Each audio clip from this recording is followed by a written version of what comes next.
So happy, Maryam, that you're going to be speaking at our conference on perfectionism, and just would love to know, what are some things that you can tantalize our participants about what you'll be covering? Thank you, Nancy. I'm actually so excited to have the opportunity to share with folks very specific strategies about treating perfectionism.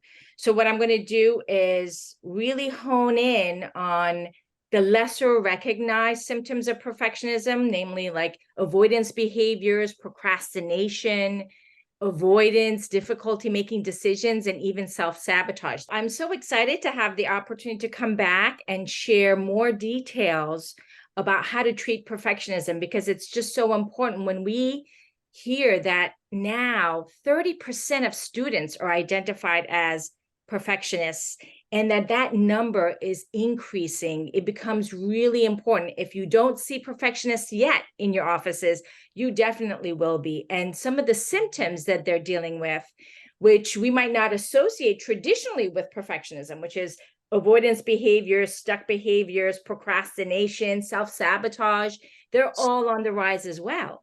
So I'm hopeful that when you're there, you are going to help us with those stuck students, help us identify when they have perfectionism, and also come up with some concrete strategies. Because I know I learned from you even the idea that expanding deadlines can be can torpedo the ability for students to make progress. There are a lot of different reasons students can procrastinate, but for perfectionists, and this is sort of increasing number of students who are procrastinating because of perfectionistic reasons, extending the deadline is just extending the torture.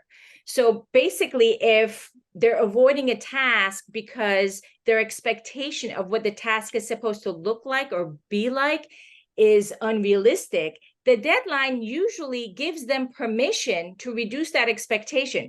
So that brilliant paper or really great project gets to change for them as they get closer to the deadline to say, let me just put some things on paper, or let me just— Good enough.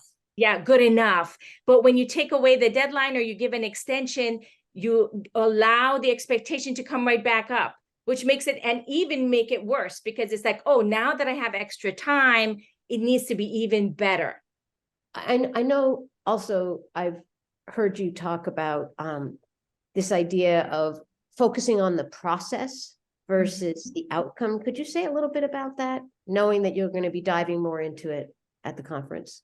Yes, I mean, that seems to be the way out for a perfectionist in how do I navigate a task without getting hijacked by anxiety about what the outcome is going to look like, is to really focus on the time and the effort you want to spend on the task rather than the end point of it or this ideal idea of what it's supposed to look like.